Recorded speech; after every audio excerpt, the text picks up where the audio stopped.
저희 아이가요, 학교에 가서 중학교, 고등학교 학생들 영어로 가르치는 거 실제 했습니다.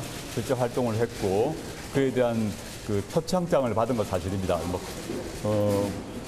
제가 언론 보도 내용은 상세히 보지 못했는데, 그 자체는 확인을 금방 할 수 있을 것입니다. 동양대학교 표창장이 위조됐으면 당연히 법무부 장관 못하죠? 제가 그것이 확인되게 되면 여러 가지 큰 문제가 발생할 거라고 생각합니다. 법적 책임 져야 되겠죠? 제처가 그걸 했다 그러면 법적인 책임을 져야 되고 누구나 법 앞에 평등하다 생각합니다. 어떻게 지금까지 28명의 그 대상자 중에 또 유일하게 고등학생은 이제 증명서로는 아들이 유일합니다. 이것은 제 추측입니다만 연대 정외과 대학원에 서류할 때 들어가지 않았을까. 아들이 이걸 발급받을 이유가 있었나요? 연대 정외과 대학원 갈 때는 입시는 필기 시험을 보았습니다. 아니 저는 그걸 말하는 게 아니라 필기 시험으로 예, 조국 전 장관의 이름이 다시 떠오르고 있습니다. 이른바 조국 사태. 참 민주당으로서는 큰 숙제가 됐습니다. 이 숙제를 해결하지 않고서는 앞길이 험난할 것 같은데 김부겸 국무총리 후보자 청문회에서도 조국 사태에 대한 질문이 나왔고 김부겸 총리 후보자에 대한 입장을 묻는 그런 질문이 나왔습니다. 김부겸 총리 후보자 이 부분에 대해서 뭐라고 얘기했는지 먼저 듣고 패널들과 얘기 나눠보겠습니다. 에 대해서는 어떻게 생각하십니까? 예, 조국 전 장관에 대한 어떤 기대 수준이 있었는데 여러 가지 것들이 거기에 기대에 못 미쳤고 그래서 국민들하고 특히 젊은 층들한테 여러 가지 상처를 준 것은 안타깝게 생각합니다. 네. 그러나 도대체 검찰이 하는 행위는 그럼 그건 누가 지적을 하겠습니까? 검찰이 한 사람을 손보듯이 탈탈탈 터는 그런 것들 그러면서 수시로 거의 생중계를 하듯이 언론을 통해서 흘러나오고 그래서 낙인을 찍고 하는 이런 또 관행도 네. 문제를 삼아야 되지 않겠습니까? 예. 대통령께서 당시에 아마 연두 기자회견을 하시면서 마음의 빚을 졌다라고 그 표현하신 부분이 그게 이제 적절치 못했다라는 거고요. 예, 네 분 패널 함께하겠습니다. 신경민 전 의원, 차지원 부산가톨릭대 특임교수, 정태근 전 국회의원, 현건택 전 더불어민주당 상근 부대변인 나오셨습니다. 어서 오십시오. 네, 안녕하세요. 신경민은 조국 전 장관 이름이 이렇게 또 다시 떠오르고 있는데 왜 나왔는지 좀 궁금하다. 사실 뭐 이제 청문회에서도 그렇게 했지만 다시 나올 때인가요? 글쎄 왜 김부겸 청문회 조국이 등장했는지는 좀 이해가 안 되는 대목인데. 예. 근데 이제 조국 전 장관도 좀 조용히 있을 시간인 것 같아요. 지금으로 봐서는 예. 조국의 시간은 훨씬 전에 지나갔고요. 4.7 제보 올 때 사실 그렇게 나왔으면 좀 이제 조용할 때가 됐는데 조국 전 장관이 또 본인이 스스로 나타났고요. 예. 물론 다음 주에 항소심이 진행이 될 거죠. 그래서 좀 이해는 안 되고 이 청문회에 말하자면 민주당 사람들이 조국에 대해서 어떻게 생각하느냐를 리트머스 시험지처럼 지금 내밀다 보니까 여기까지 온 것 같습니다. 근데 지금 여러 가지가 적절치 않아 보이고요. 지금 조국의 시간은 이미 흘러갔다라고 저는 판단을 하는데 다시 이게 문제가 드러났을 때 또 뭐 말이 시끄러워지고 뭐 이러는 게 뭐 저로서는 그렇게 마땅치는 않아 보입니다. 그러나 뭐 피치 못할 이슈가 아닌가도 생각이 되고요. 방금 전에 리트머스 시험지 얘기하셨는데 최근에 민주당 대표 경선 과정에서 뭐 문자 폭탄 또 친문 강성 지지자들 이런 얘기가 나오면서 마치 당신은 조국 사태를 어떻게 보느냐 여기에 따라서 이쪽 저쪽 구분하는 것 같은 그런 게 좀 보였어요. 네, 지금 그런 측면이 있죠. 예. 이제 조국을 어떻게 보느냐는 것이 민주당 안에서의 자리매김이 되는 너는 어느 파야 어느 편이야라는 게 지금 됐는데 저로서는 이건 좀 극복해야 될 숙제인 것 같습니다. 조국을 좀 정리해야 될 시간이 이미 좀 지나가고 있습니다. 그걸 정리해야 대선을 치르든 말든 할 거 아니겠습니까? 그렇죠. 중요한 대목입니다. 예. 그런데 차재원 교수, 조국 전 장관이 뭘 그렇게 또 글을 올렸는데 그 신문 인터뷰 기사를 이렇게 따서 그 다음에 거기에 사과문을 올린 겁니까? 그러니까 지금 조국 전 장관이 왜 느닷없이 이 사과문을 올렸느냐 예. 그 부분인데, 그러니까 지금 인터뷰 기사가 아니라 이 한겨레 신문의 그 논설위원이 예. 이 최근에 이 조국 사태와 관련해서 민주당 내에서 초선 의원들이 반성의 메시지를 내놨지 않습니까? 거기에 대해서 사실은 이 조국 사태에 가장 책임이 큰 사람부터 먼저 반성을 해야 되는데, 그렇다고 한다면 가장 큰 책임 있는 사람은 대통령, 그 추미애 장관, 그리고 조국 장관 당사자 아니냐. 예. 왜 이 사람들은 막 가만히 있고 가장 이 책임이 적은 초선들이 먼저 이야기하느냐, 이런 순서가 그런 글을 바뀌었다. 썼군요. 그런 글을 쓴 데 예. 대해서 그러니까 조국 장관이 그러니까 이 형사법정에서는 본인이 무죄라고 이야기를 하지만 역사의 법정에서는 본인이 뭔가 상당히 좀 잘못한 부분이 있지 않느냐, 이 부분에 대해서 뭔가 태도를 분명히 하라는 그런 칼럼을 썼거든요. 예. 그렇기 때문에 그 칼럼에 대한 답으로 자기가 지금 이야기를 하고 있는 겁니다. 이야기를 하면서, 그러니까 본인은 지금 그러니까 이 형사법정에서 무죄라고 지금 이야기를 하잖아요. 그러나 이 여러 가지, 그러니까 자신의 아들과 관련된, 자신의 자녀들의 대학 입시와 관련된 여러 가지, 그러니까 편법적인 그런 부분들에 있어서의 국민 눈높이와 맞지 않은 부분들에 대해서는 자기가 진작에 사과를 했다. 예. 그 부분을 지금 이야기를 하고 있는 것이죠. 여기에 대해서 지금 야당은 뭐라고 이야기를 하느냐 하면 예. 정말 이 편법이나 이런 것이 아니라 정말 그 형사적으로 잘못을 하고 있는데, 그런 부분에 대한 반성을 하지 않고 똑같은 사과를 재탕하고 있는 것 자체가 진정한 반성이 아니다. 그런 식으로 또 비판을 또 불러일으키는 측면이 있다는 겁니다. 그러니까요. 근데 제가 그 페이스북에다 올린 글 전문을 읽어봤는데 사과인지 아닌지 잘 모르겠더라고요. 그러니까 옛날에 내가 이런 사과를 했거든? 네. 지금 그거 아니에요? 그렇죠. 그러니까 앞서도 사과인가요? 그러니까 본인이 형사법정에서 지금 다루고 있는 부분에 대해서는 사과할 이유가 없다고 보는 것 같고, 이 지금 역사적인 법정에서의 국민의 눈높이와 맞지 않은 부분에서 내가 진작에 이렇게 사과를 했으니까 이 정도로 가름하는 것이 맞다는 식의 입장을 지금 조국 전 장관이 이야기하고 있는 것이 아니냐. 그거 자체가 지금 또 다른 비판을 낳고 있다는 겁니다. 예. 자, 이걸 정리를 해야 될 텐데 조국 전 장관이 사과했던 내용들 한번 저희가 모아봤습니다. 들어보시죠. 당시 존재했던 법과 제도를 따랐다고 하더라도 그 제도에 접근할 수 없었던 많은 국민들과 청년들에게 마음의 상처를 주고 말았습니다. 국민의 형세에 맞지 않고 기존의 법과 제도에 따르는 것이 기득권 유지로 이어질 수 있다는 점을 간과했기 때문입니다.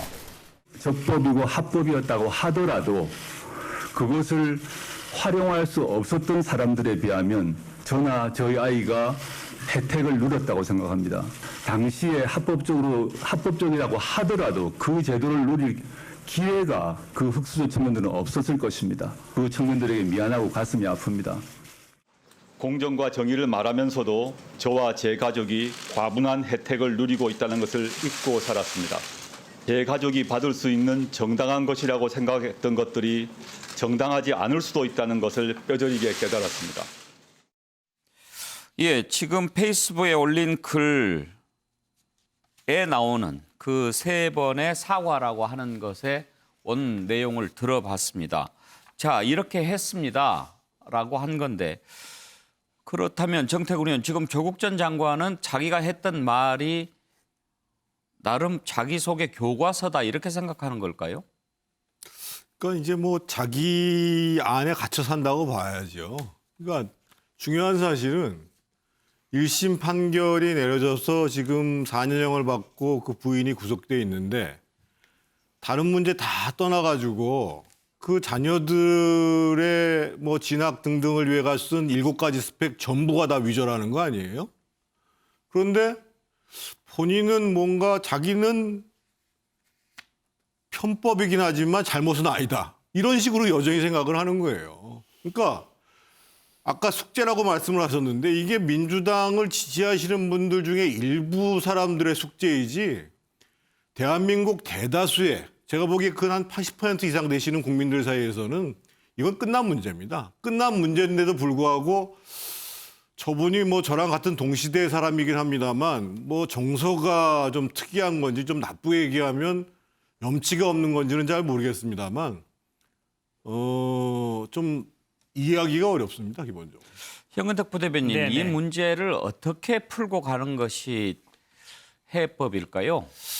그러니까 아마 조국 전 장관 입장에서는 굉장히 본인은 억울하다 생각하는 것 같아요. 그러니까 신문 사설에서 뭐 진심 어린 사과해라. 그러니까 나 예전에도 사과했다. 그리고 또 사과한다 하는데 사실은 이제 법정 싸움으로 간 거예요. 앞에 신 의원님 말씀처럼 이게 사실은 어찌 보면 야당 인사청문위원장이다 보니까 그 증인들을 소환한 거고 사실은 어찌 보면 이제 공정의 문제를 다뤄가겠다고 한 건데 여당 입장에서 뭐 조국 장관 얘기해서 좋을 일이 없잖아요. 야당 입장에서 어쨌든 이 문제를 계속 키우고 싶겠지만 그러면 아마 뭐 언론에서 이렇게 나오든 아니면 인사청문회에 나오더라도 제가 보기엔 조국 전 장관이 아무리 억울해도 조용히 계시는 게 낫다. 그리고 보고 그러니까 법학 교수고 평생을 법학 공부했기 때문에 아마 이제 법정 다툼이라고 생각하실 것 같아요. 근데 그거는 그대로 맡겨놓고 국민의 여론은 제가 보기에 뭐 법정 지금 끝난 문제라 하지만 지금 1심 판결만 났거든요. 2심, 3심 남았기 때문에 판결이 나면 그때 가서 한마디 하시면 돼요.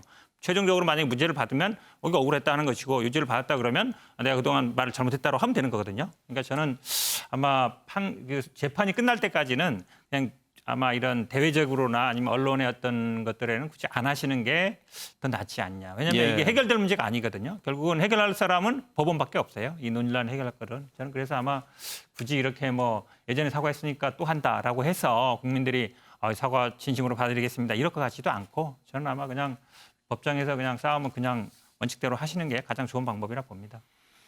네, 다음으로 넘어가겠습니다.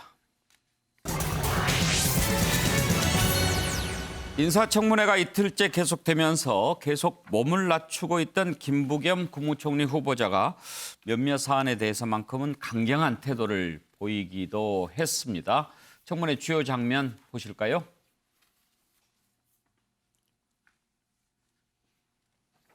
경제활동의 주체가 제 사위인 셈인데 김부겸 후보자 딸 가족 이렇게 이야기하는 것부터가 저는 일종의 프레임이라고 보는 거죠.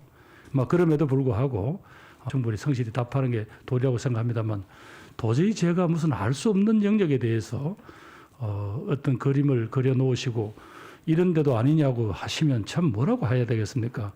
저는 그런 점에서 제가 만약에 그런 식으로 무슨 편법을 부리거나 혹은 권력형 어떤 행세를 해서 있었다면 제가 여기까지 어떻게 버텼겠습니까? 후보자님하고 상관은 없다 치더라도 사위나 이 딸 가족한테는 어마어마한 특혜를 준 것은 분명해 보이죠. 어떤 자기들끼리 어떤 거래가 있었는지 모르지만 분명해 보이죠. 의원님 설명에는 그래 보이네요. 예. 그러니까 현재는 손해를 본 상태다 그렇게 이야기를 바로 그 특혜하고 저하고 어떤 관계가 있는지는 말씀 안 하시고 계속 네 사위니까 특혜를 받았으니까 뭐가 네가 책임을 져라. 현재로서는 이제 같은 나임 펀드 가입자들하고 똑같은 피해자죠. 의원님 앞으로 제가 지금 비웃음 받으려고 있는 거 아닙니다. 질문이 우습다니요. 동료 질문이 우습다니요. 우습다고 사과할게요. 예. 신경민은 지금까지는 좀 그 청문회 잘 하고 있었던 것 같은데 이제 저 부분은 좀 너무 지나치다 이렇게 보는 것 같아요. 그 딸 가족의 펀드 관련은. 김부겸 의원이 굉장히 화가 난 거예요. 예. 김부겸 의원이 굉장히 온화한 사람이고요. 합리적인 사람인데 이 부분은 좀 너무한다라는 지금 느낌으로 저렇게 반박을 한 건데 이 부분은요. 아무리 서로 주장을 해도 김부겸 의원은 이게 좀 프레임이라고 주장을 하고 이 묻는 야당 의원들은 이건 김부겸의 딸이기 때문에 그런 것이지 김부겸이 어디까지 개입했는지와는 상관없다라는 지금 그런 건데 이건 이 청문회나 조사를 통해서는 밝혀질 수 없는 내용입니다. 이것은 수사를 해야 되는 것이고 수사도 굉장히 정교하고 치밀한 수사를 해야 드러날 수 있는 사안이기 때문에 이 청문회 자리에서는 저렇게 100번 얘기해봐야 그 두 개의 프레임이 맞부닥치면서 결국은 저렇게 소리를 지르거나 다툼으로 끝날 수밖에 없는 사안이고요. 야당이 어떻게 할지는 모르겠습니다. 지금 말로는 고발을 하겠다 이렇게 얘기를 하는데 결국은 아주 정교한 수사를 통해서나 밝혀낼 수 있는 문제고 김부겸 의원도 내가 그렇게 험하게 살았으면 여기까지 못 예. 왔다라고 강변을 하는 걸로 봐서 예. 현재로서는 뭐 저 정도 선에서 끝날 것으로 보입니다. 예, 이 부분에 대해서 이제 김부겸 후보자 발끈했는데요. 오늘 청문회에 참고인으로 김경률 회계사가 나왔죠. 이 부분에 관해서 자기의 생각은 이렇다라고 밝혔는데 그 내용 잠깐 들어보시죠. 그때부터 다른 펀드에 비해서 특혜 계약이 문제가 돼 있습니다. 가령 매일 환매가 가능하다든가 환매 신청 후에 4일 만에 입금이 가능하다든가 이런 문제인데요. 김 대표가 보시기에도 이게 특혜 논란이 있다고 보시나요? 당연히 있습니다. 뭐 이 펀드의 구성 그리고 뭐 환매 수수료, 판매 보수, 성과 보수, 뭐 환매 가능일 이런 것들에 비추어서 이것이 이제 뭐 특혜적으로 구성되어졌다라고 부인할 수 있는 사람은 없다라고 생각합니다. 그러니까 다른 펀드와 다른 점이 있기 때문에 특혜 논란이 가능하다는 거죠. 그렇죠. 지극히 유리한 조건이라고 생각합니다. 라인 펀드를 구성하고 있는 여러 가지 상품 중에서 지극히 유리한 조건이다. 이렇게. 차주영 교수, 그러니까 네. 지금 김경률 회계사 말 뜻은 여권 유력자니까 그걸 보호막으로 이용하려고 그렇게 펀드에 가입시켰을 가능성이 있다 이런 거죠?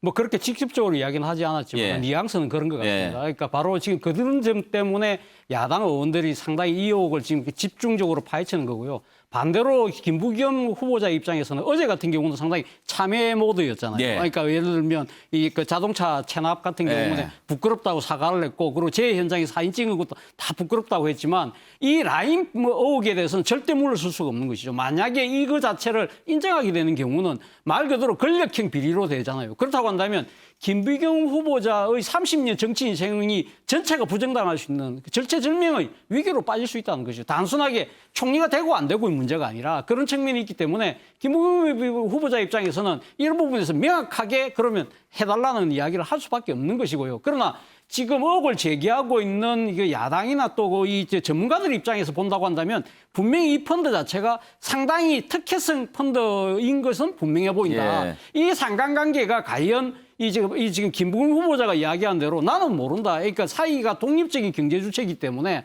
그리고 또 그 사이의 그 일가 자체가 충분히 그 정도의 펀드에 투자할 수 있는 경제적 여유가 있기 때문에, 그렇기 때문에 나는 모르는 일이라는 부분인데 이걸 과연 어떻게 입증할 것이냐 부분은 아까 신경민 의원 말씀하신 것처럼 이거는 진짜 이 검찰의 수사 영역인 것 같습니다. 네.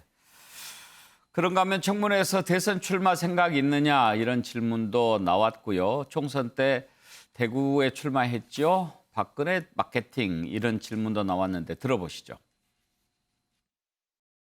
대선 출마는 염두에 안 두는 겁니까? 제가 이게 마지막 공직이라고 생각을 하고 또 그런 마음 자세뿐만 아니라 사실상 저도 뭐 물리적 나이가 있습니다. 그래서 정말 정치권에 들어온 지가 지금 30년 조금 넘었습니다만은 그 마지막 저에게 주어진 공직이라고 생각하고 그렇게 일을 할 각오가 되어 있습니다. 작년에 국회의원 선거 또 당대표 선거를 거치면서 제 스스로가 정치해왔던 내용 등등으로 보았을 때 제가 지금의 시대를 감당할 수 없겠다라는 그런 생각에서 스스로가 제 입장을 정리한 것이다. 그렇게 보시면 되겠습니다.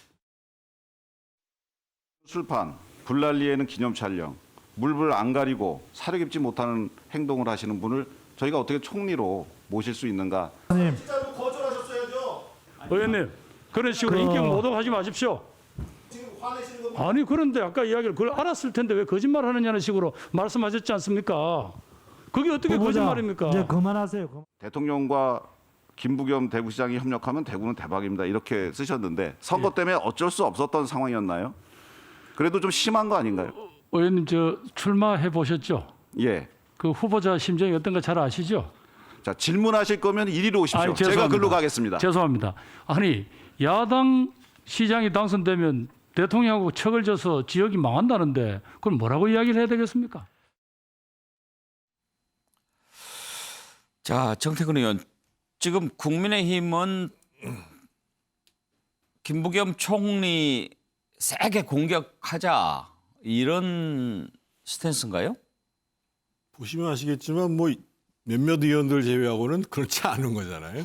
그리고 심지어는 뭐 하태경 의원 같은 경우는 뭐 오늘 한 방송에서 통 크게 통과시키자 이렇게 예. 얘기를 하는 거고, 라임 펀드 관련해서는 사실은 그거는 이제 김부겸 후보자의 책임은 아니지만 업보는 있다고 봐야 돼요. 예. 왜 그러냐면 국민들 특히 이제 증권가에 있거나 검찰을 알고 있는 또는 언론인들은 이 라임 펀드나 옵티머스 펀드가 제대로 수사됐다고 생각하지 않거든요. 예. 특히 이 정부가 증권범죄 합수부를 해체시키면서 정권과 관련된 부분들을 뭔가 감추는 것이 아니냐라고 있는 의심들을 받고 있는 거예요. 그래서 이제 야당에서는 사위의 문제이지만 어떻든 이 라임 펀드의 문제를 집요하게 부각을 시키는 거죠. 그래서 저는 뭐 총리가 그런 것을 지시할 수 있는 위치에 있지는 않습니다만 김부겸 후보자가 한 걸음 더 나가서 뭐 내 가족이 관련돼 있고 사유지가 관련돼 있다 하더라도 다시 한번 들여다볼 필요가 있으면은 정말 조사가 제대로 돼야 되는 사건이다. 라고 얘기했다고 한다면 조금 더 낫지 않았을까 이런 생각은 좀 하는 거고요. 다만 이제 좀 비교적 어제부터 오늘까지 이제 그 몸을 낮춰서 굉장히 잘 대응을 했어요. 예. 그런데 특히 이제 그 라임 펀드 관련해 가지고는 뭐 앞서서 차 교수님 말씀하셨습니다만 뭔가 좀 강경한 입장을 보여야 되는 게 아니냐 이런 게 좀 있었던 것 같아요. 예. 현근택 부대변인은 총리 청문회 전반적으로 어떻게 평가하십니까? 뭐 저는 지금 내부에서도 이런 얘기 나오는 거 보면은 아마 제가 보기에는 뭐 무난하게 통과되지 않을까라고 봐요. 예. 지금 라임 사태도 왜냐면 지난번에 행자부 장관 나왔을 때도 다 나왔던 얘기거든요. 일각에서 아마 뭐 정부 보조금과 관련된 게 아니냐 그러는데요. 보조금의 대부분은 이 펀드 가입하기 전에 다 나간 거예요. 이 자동차 회사 무슨 전기 자동차 회사였기 때문에 결국은 아마 뭐 특혜성 여부는 그때도 나왔던 얘기니까 그 행자부 장관 인사청문회 때 나왔던 얘기에서 크게 못 벗어나고 있다라고 본다 그러면 저는 뭐 아마 여야 합의안에 아예 이 청문 보고서 채택될 가능성이 높다라고 보고 있습니다. 네. 다음으로 넘어가겠습니다.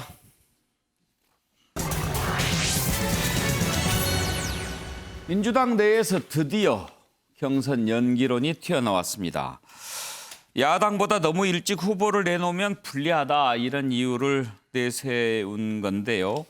현재 1위를 달리는 이재명 지사 측에서는 펄쩍 뜁니다. 이른바 친문으로 분류되는 전재수 의원이 대선 후보 경선 연기를 진지하게 고민해야 한다 그렇게 얘기를 했는데요.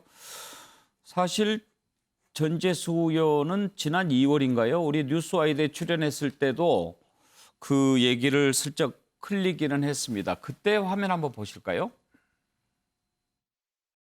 우선적으로는 이러한 논의가 이제 당내에서 광범위하게 논의가 이루어지고 있지 않다라는 말씀을 이제 먼저 드리고, 또 지금 사실은 코로나 때문에 경선이라는 것이 실종이 돼버렸습니다.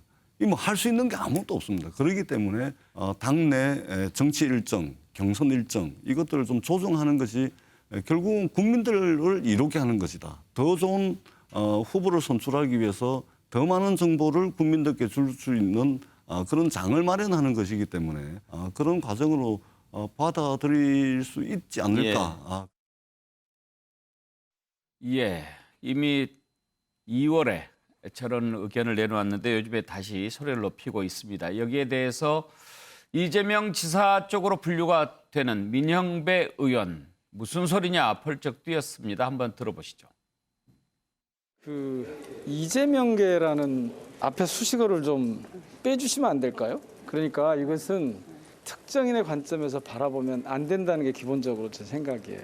경선을 연기하는 게 그 승리의 길이냐, 당헌에 나와 있는 그대로 따르는 것이 승리의 길이냐에 대한 이견이 있는 거죠.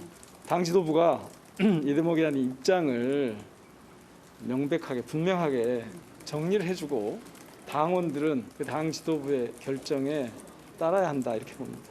지금처럼 그냥 하면 이길 수 있는데 연기할 이유가 없잖아요.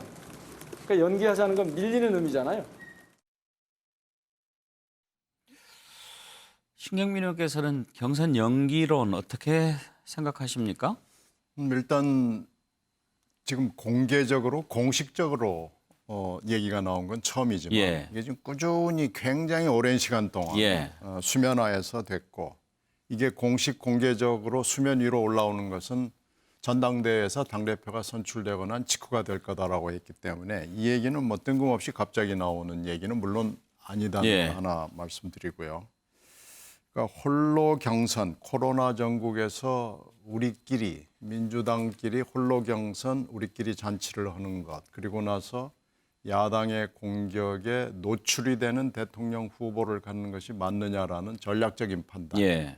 이게 이제 굉장히 오랫동안 얘기했던 거고 실질적으로 이제 가령 누가 그러면은 후보로서 가장 경쟁력이 있느냐라는 문제는 이제 그건 예, 이제 예. 내부적인 정치 판단이고요.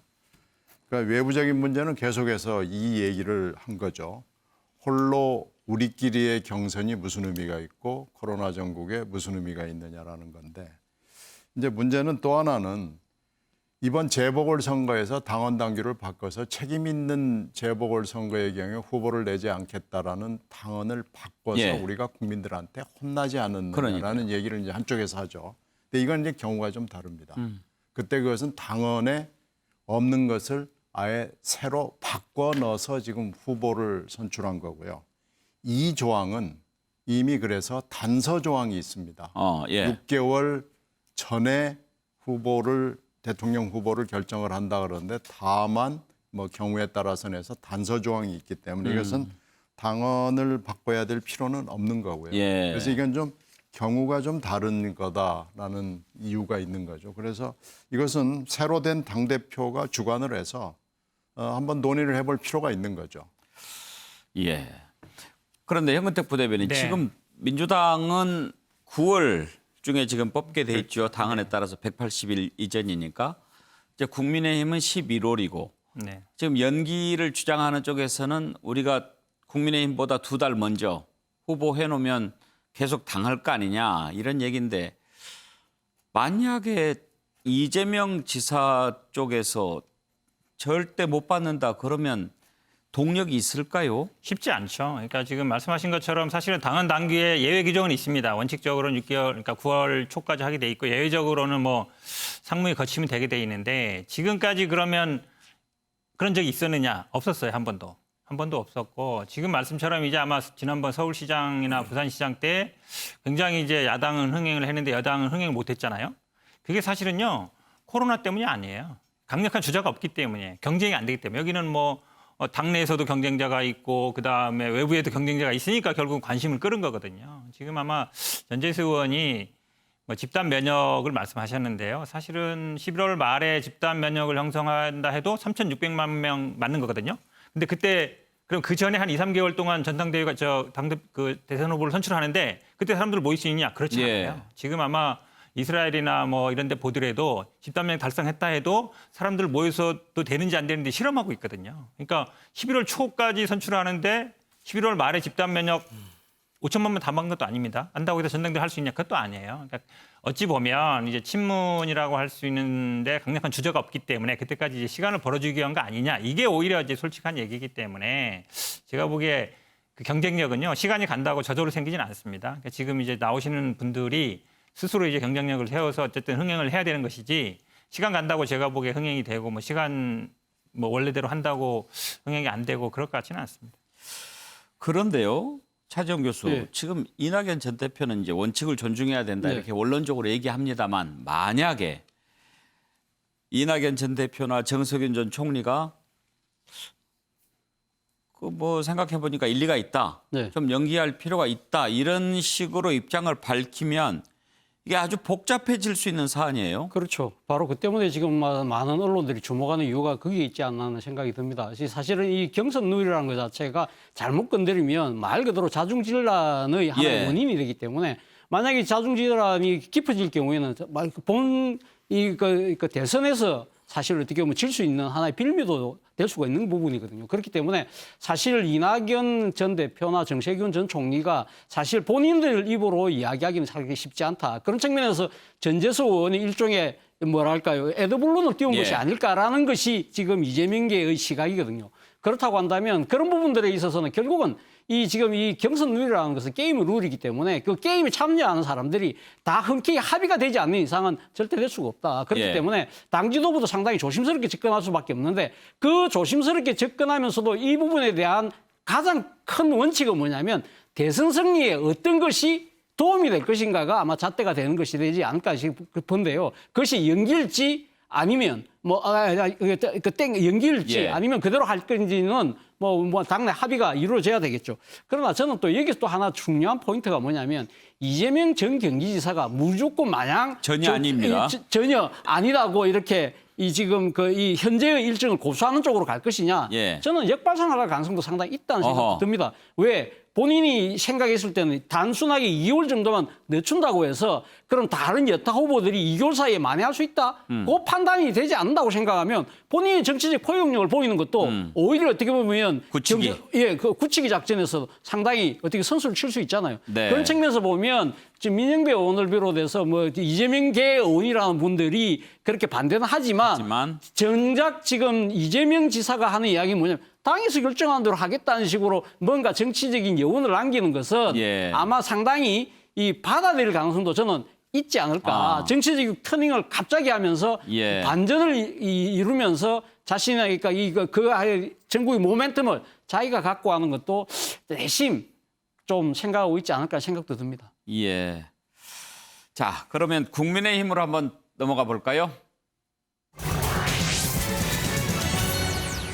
국민의힘에는 요즘 왕년의 인사들 이름이 다시 나오기 시작합니다. 황교안, 홍준표, 나경원 판이 어떻게 펼쳐질지 궁금한데요. 자, 황교안 전 대표, 나경원 전 원내대표 최근 발언 내용 한번 들어보시죠. 지금은 미래 비전을 구상하고 있어요. 어떤? 앞으로 우리나라가 이제 어떻게 가야 될 거냐. 네. 국민을 위해서, 민생을 챙기기 위해서 역할을 해야 된다는 그렇게 생각하고 있습니다. 저희 남편은 그 사랑의 대상이 퍼스트가 이 나라와 국민인 것 같아요. 저는 잘못 알고 있네. 폴스트는 아내와 가족인데. 내년 대선을 잘 이끌 수 있는 그런 분으로 생각하는 것 같아서 그렇게들 얘기하는 것 같아요. 어떤 점을 그렇게 높이들 평가하는 것 같습니까? 일단은 이번 선거는 전부 통합해야 되는 부분이 있잖아요. 어떻게 보면은 이 야권에서 할 수 있는 플레이어들을 다 함께 이렇게 같이 가야 되는데 그런 부분을 매끄럽게 할 수 있지 않느냐. 예. 뭐 이런 정도 보시는 것 같습니다. 자, 정태근 의원. 지금 윤석열 전 총장이 확실하게 입장을 안 밝히니까 마냥 기다릴 수만은 없을 것 같다. 이런 생각에서 저런 분들이 이렇게 슬슬 발언을 하기 시작하는 걸까요? 어떻든 본인의 정치적 입지들을 확보하려고 그러겠죠. 예. 당연히 이제 지금 황 대표 같은 경우에는 뭐 작년 총선에서 낙선한 이후에 거의 정치적 입지가 없잖아요. 없는 속에서 뭔가 역할을 좀 해보겠다 이런 생각을 갖고 있는 거고, 특히 뭐 나경원 전 원내대표 같은 경우에도 사실 국민적 인지도나 뭐 이런 거에 비하면 지금 사실은 정치적 역할이 없기 때문에 뭔가 지금 해야 되겠다고 생각하는데, 저는 뭐 윤석열 전 총장을 뭐 기다리고 있는 이 시간이라는 게 뭐 그냥 뭐 우리가 후보가 없으니까 이 문제가 아니라, 또 아까 나경원 전 대표는 무조건 이렇게 합치면 된다 이렇게 얘기를 하는데, 지난 서울시장 보궐선거가 보여주는 바는 뭐냐면 국민의힘이 어떤 방향으로 가는가, 국민들에게 어떻게 다가가는가가 결국은 승패를 갈랐지요. 다 합친 거는 작년 총선에도 합쳤어요. 근데 졌잖아요. 합치는 게 중요한 게 아니고 보수와 중도를 망라해가지고 정권 교체를 바라는 야권 지지자들에게 이 정도면은 우리가 숙권할 능력이 되지 않습니까? 라고 하는 그런 모습, 변모된 모습과 제대로 국민들의 마음을 살 수 있는 정책 방향, 이것들을 확고하게 자리 잡는 게 중요한 건데, 그 문제와 관련해서는 지금 아무것도 안 하고 있잖아요. 그래서 저는 뭐 저분들 개인적으로는 뭐 역할을 다 하시겠다고 하시지만 그거보다 더 중요한 거는 국민의힘이 어찌 갈 건가. 예. 이게 되게 더 중요한 문제라고 봐요. 정태근 의원, 일단 윤석열 전 총장이 들어오지 않으면 현재까지 국민의힘은 저분들 외에 또 누구 주목받을 만한 분이 있나요? 일단 지금 다음 달 한 둘째 주 정도에 지금 전당대회를 하거든요. 예. 그 전당대회 과정을 통해서 각자가 아마 국민의힘이 어찌 가야 된다는 것을 얘기를 할 거예요. 그리고 앞서 민주당의 그 후보 결정 시기에 대한 논란이 있었는데 후보 결정 시기라는 거는 그야말로 뭐 굉장히 전술적인 문제예요. 예. 대선 승리에 어떤 시기가 어떠한 방식으로 하는 게 좋은가라는 것을 선택하는 문제거든요.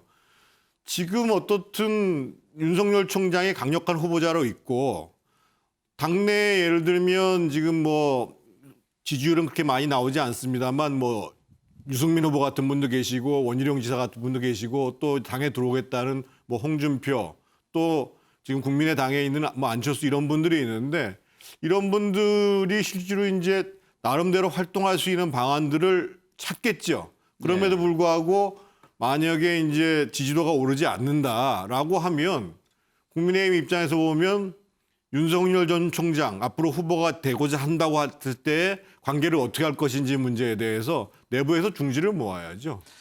차정 교수 보시기에 국민의힘 쪽에서는 대선 후보 어떤 형식으로 이렇게 선출할 것 같습니까? 일단 뭐 지금 계산이. 이 당원으로서 나름대로 출마 자격이 있는 분들은 다 뛸 수 있는 거 아닙니까? 그렇다고 한다면 뭐 그런 분들을 그러니까 인위적으로 그러니까 이게 차단할 수는 없겠죠. 그런데 지금 사실 그러니까 소위 말하는 올드보이들이 이렇게 복귀하려는 이 상당한 욕구들이 넘쳐 흐르는 것은 저는 결국은 일종의 오세훈 효과가 아닐까라는 생각이 듭니다. 오세훈 전 서울시장이 10년 만에 지금 부활해서 다시 서울시장 되는 거 보면서 이분들은 지금 떠난 지가 겨우 1년 정도밖에 안 되거든요. 예. 이 정도면 충분히 나도 할 수 있겠다. 그래서 국민의힘이라는 정치적 플랫폼에서 충분히 승리만 한다면 제3지대의 누군가와 겨룬다 하더라도 100석 넘는 야당의 힘으로 충분히 극복 가능하다는 것이 이분들의 정치적 계산법인데 이분들의 계산법과 이 국민의힘 지지층 또 나아가서 국민들의 생각은 조금 더 간극이 분명히 있을 거예요. 문제는 이러한 부분들을 어떻게 좁힐 것이냐는 이분들의 오롯이 이 정치적인 숙제죠. 예, 아무래도 국민의힘 또 야권의 대선 주자 윤석열 전 총장의 결정 매우 중요한 변수가 되겠죠. 그런 점에서 윤석열 전 총장이 어떻게 움직일까? 그리고 김종인 위원장은 또 어떻게 바라볼까 하는 것들이 매우 중요한 변수가 되겠죠. 그런 상황에서 오늘 국민의힘 대표 출마를 검토하고 있는 김웅 의원이 김종인 전 위원장을 만났다고 해서 관심을 모았습니다. 한번 살펴볼까요? 무슨 얘기를 나눴을까 궁금합니다. 김종인 전 위원장 계속 관심이 있는 것 같습니다. 국민의힘과 이번 오는 대선의 야권 승리에 대해서요. 당 대표 어떻게 할까요? 아마 물어보려고 만난 것 같은데 이런 조언을 해줬습니다. 너무 얌전한 것 같다. 세게 붙어라. 그런 얘기를 했다고 하는데요. 김종인 위원장 만나고 나와서 김웅 의원이 한 얘기를 들어보시죠.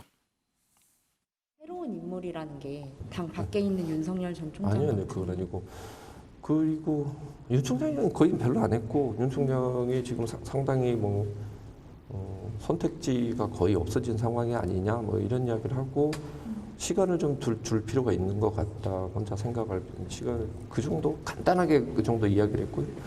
어차피 지금 항상 이야기하시는 게 우리 당이 이번에 당대표 선거를 잘 해서 변화된 모습만 보여주면 대선에 했을 때는 우리가 원칙만 지키면 누가 되더라도 우리 당이 잘 이길 수 있다.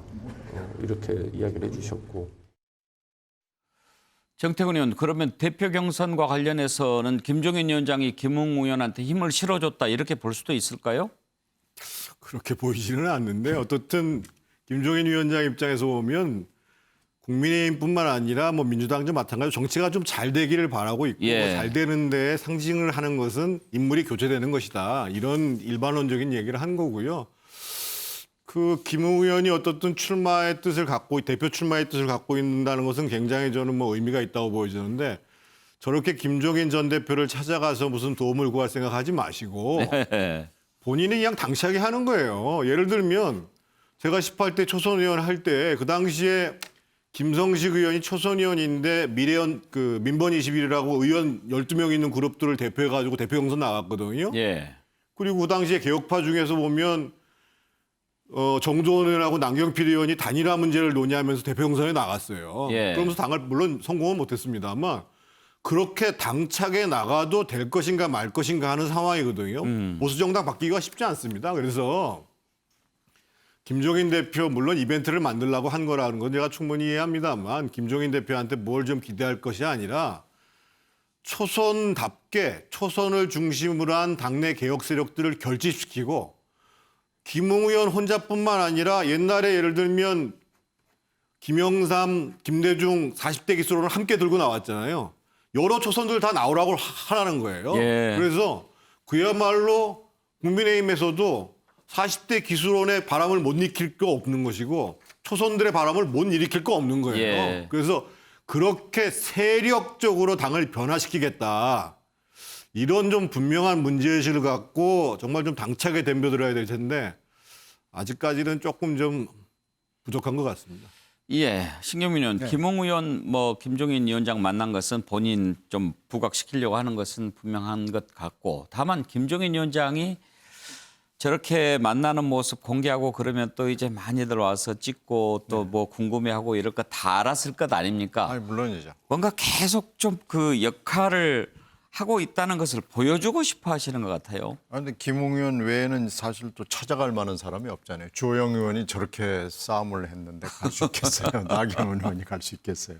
김웅 의원이니까 지금 찾아갈 수 있었던 예. 거고 그 기회에 또 김종인 전 위원장은 또 하실 말씀 충분히 할 수 있으니까 뭐 둘 다 좋은 일거양득이죠.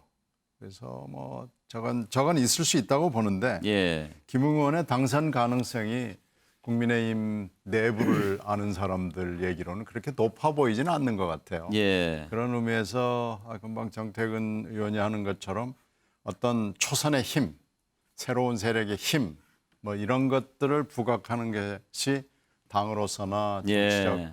앞으로 장래를 생각하면 좋아 보이는 것 같긴 한데요. 김종인 위원장 입장에서는 등에 비수를 꼽는 행태를 보인 국민의힘에 대해서 매우 불쾌할 것이고 또 여러 가지 생각이 있을 거예요. 그래서 앞으로 이게 지금 돌아가는 상황으로 봤을 때 중요한 대목은 아니지만 현재를 굉장히 잘 보여주는 국민의힘 상태를 잘 보여주는 그런 상황이라고 보여집니다.